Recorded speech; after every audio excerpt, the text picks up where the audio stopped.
खून से लेकर लिखने के लिए भी फेमस है। आखिर खून से रिलेटेड क्यों लिखना पड़ा? आप पेन से भी लिख सकते थे। उन्होंने इस्तीफा नहीं दिया और सुचारू रूप से जांच हो, अगर आप दूध का दूध पानी का पानी हो जाए और उसके बाद आपको कोर्ट क्लीन चिट देता तो आप भले। राहुल गांधी का पसीना बहेगा, हम जो उनको फॉलो करते हैं हम अपना खून बहाने के लिए तैयार हैं। हिंदू मुस्लिम और जात पात की राजनीति करती हो, जो ओबीसी और माइनॉरिटी और इन सब समाजों को दबाने का काम करती है। सत्ता की भूख जो है आदमी को अंधा कर देती है। नमस्कार, आप देख रहे हैं BS24 न्यूज। मैं हूं आपके साथ विनोद कुमार। हमारे साथ मौजूद है दिल्ली कैंट से पूर्व विधायक प्रत्याशी संदीप तंवर जी और पूर्व पार्षद रहे हैं। संदीप जी, आप और अलका लंबा जी के साथ तमाम कांग्रेस कार्यकर्ता और नेता प्रदर्शन कर रहे थे परसों, क्या मामला है?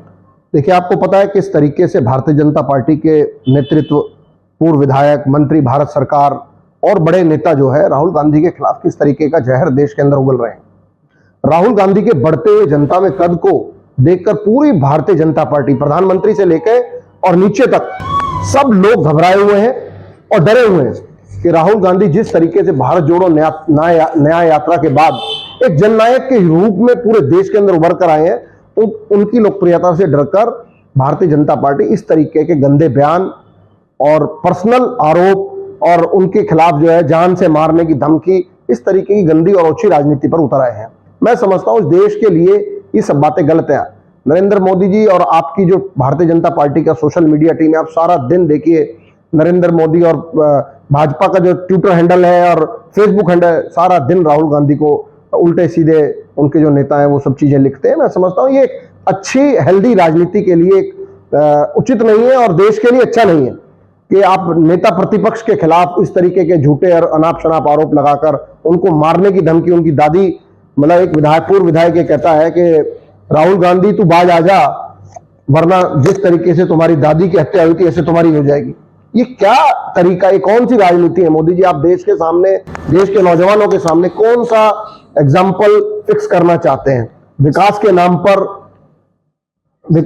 पर, रोजगार के नाम पर, हर विषय पर आपकी सरकार फेल हुई है। आप मुद्दों से लोगों को भटकाने के लिए इस किस्म की बयानबाजी आप अपने नेताओं से करवा रहे हैं। सर, आप बयानबाजी की बात करें, राहुल जी विदेश गए, अमेरिका गए, उन्होंने कुछ ऐसे बयान दिए सिखों को लेकर कि जैसे कि उनको अब फ्रीडम नहीं है, तमाम तरह की जातियों को लेकर, आरक्षण पर भी बयान आया उनका, उसको लेकर प्रतिक्रिया आ रही है, तो उस बयान के बारे में आप क्या कहेंगे? देखिए, राहुल जी ने जो बयान दिए हैं वो बिल्कुल सच बात बोली है और राहुल गांधी हमेशा सच बात बोलते हैं।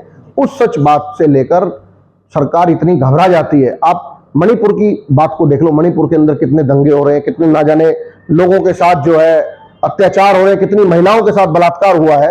एक बार भी प्रधानमंत्री और उनके नेता कोई भी वहां पर जाकर ना उन्होंने बयान दिया है, ना मणिपुर को राहत देने की बात की है। किस तरीके से देश के अंदर जुल्म हो रहा है और देश के प्रधानमंत्री आंखों आंख देख रहे हैं। सर, आप दिल्ली से ताल्लुक रखते हैं, दिल्ली के राजनीति में सक्रिय हैं आप। आम आदमी पार्टी जो कांग्रेस के विरुद्ध जाके ही सत्ता में आती है, आम आदमी पार्टी के साथ ही कांग्रेस गठबंधन कर लेती है, इसे कैसे देखते हैं आप? देखिए, जो केंद्र सरकार का जो चुनाव था मेंबर ऑफ पार्लियामेंट का, उसके अंदर गठबंधन कांग्रेस पार्टी और कांग्रेस पार्टी के अलावा पूरे देश की जो थर्ड फ्रंट था उन सब ने इकट्ठे होकर गठबंधन किया। और मैं समझता हूँ जहाँ देश का मामला हो वहाँ सब लोगों को इकट्ठे होकर एक ऐसी पार्टी जो देश के अंदर हिंदू मुस्लिम और जात पात की राजनीति करती हो, जो ओबीसी और माइनॉरिटी और इन सब समाजों को दबाने का काम करती है, उनके लिए अगर जो एकत्रित होना पड़ा है तो उसमें कोई, मैं समझता हूँ कोई दिक्कत की बात नहीं है। और कांग्रेस पार्टी ने तो अपने आप, आपको पता है पार्लियामेंट के कितना अच्छा परफॉर्म किया है। राहुल गांधी जी एक जननायक के रूप में उभर कर आए हैं और पूरे देश के अंदर जो आज उनकी फैन फॉलोइंग है, नौजवान, युवा, रोजगार, मजदूर, किसान, पहलवान, उनके अगर कोई नेता हैं तो वो देश के अंदर राहुल गांधी ही है। अभी 2025 में दिल्ली विधानसभा चुनाव होना है, क्या कांग्रेस वापसी कर पाएगी? देखिए, मुझे लगता है कि जिस तरीके से भारतीय जनता पार्टी का एंटी इनकम्बेंसी इतना बढ़ गया है, जहां देश का नौजवान, मजदूर और गरीब तबका जो है बहुत परेशान है।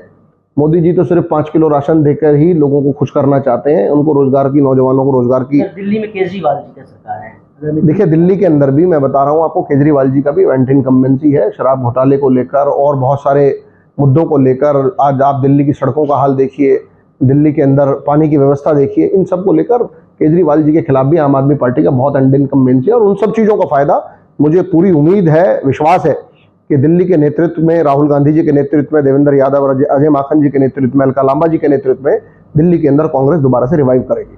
सर, जो आम आदमी पार्टी के मुखिया है अरविंद केजरीवाल जी या उनके शीर्ष नेतृत्व है मनीष सिसोदिया, संजय सिंह, सत्येंद्र जैन, इन पर जो आरोप लग रहे हैं, आपको लगता है इस आरोप के पीछे सच्चाई है या फिर वेंडेटा पॉलिटिक्स है? देखिए, ये तो अभी सब जुडिस मामला है, कोर्ट के अंदर है, कोर्ट तय करेगा कि आरोप सच्चे हैं झूठे हैं। लेकिन जब कोई आरोप लग जाता है, कांग्रेस की सरकार में भी जिन नेताओं के पास आरोप लगे उन्होंने तुरंत जो इस्तीफा देकर और निष्पक्ष रूप से जांच कराने की बात की। लेकिन आम आदमी पार्टी के किसी भी नेता ने इस्तीफा नहीं दिया, ना मुख्यमंत्री जी ने, ना उप मुख्यमंत्री जी ने, उन्होंने इस्तीफा नहीं दिया। और सुचारू रूप से जांच हो, अगर आप दूध का दूध पानी का पानी हो जाए और उसके बाद आपको कोर्ट क्लीन चिट देता तो आप बने। लेकिन ये मैं समझता हूँ एक सत्ता की भूख जो है आदमी को अंधा कर देती है। आम आदमी पार्टी ने के नेताओं ने उनके खिलाफ जब आरोप लगे तो उनको ये चाहिए था कि इस्तीफा देकर उसी समय में और निष्पक्ष रूप से जांच करानी चाहिए थी। जी बिल्कुल, आरोप पर इस्तीफा देने की बात हो रही है। अब आप पहले भी विधायक के चुनाव लड़ चुके हैं, इस बार आप कहां से चुनाव लड़ने जा रहे हैं 2025 में? देखिए, पार्टी तय करेगी कि संदीप को कहां से चुनाव लड़ना है। अगर मुझे आदेश होगा चुनाव लड़ने का तो चुनाव लड़ेंगे, और आदेश होगा किसी कार्यकर्ता के रूप में पार्टी का काम करने का तो जिस विधानसभा में या पार्लियामेंट में मेरी ड्यूटी लगाई जाएगी, मैं राहुल गांधी का सिपाही होने के नाते सच्चे दिल से सत्ता की भूख को दूर रखकर मैं पार्टी का काम करूंगा और एक कार्यकर्ता के रूप में जमीनी स्तर पर जाकर काम करूंगा। आप सर राहुल गांधी की सिपाही होने की बात की, आप खून से लेटर लिखने के लिए भी फेमस हैं, आखिर खून से ही लेटर क्यों लिखना पड़ा? आप पेन से भी लिख सकते थे। देखिए, राहुल गांधी जी हमारे मार्गदर्शक हैं।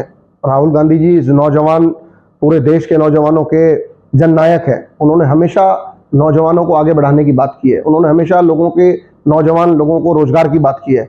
तो मैं राहुल गांधी जी के बारे में जब एक पार्टी के अंदर कुछ बात चल रही थी तो मेरे मन के अंदर उद्गार थे कि जहां राहुल गांधी का पसीना बहेगा वहां हम कांग्रेस के जो कार्यकर्ता हैं, राहुल गांधी के मतलब जो उनको फॉलो करते हैं, हम अपना खून बहाने के लिए तैयार हैं।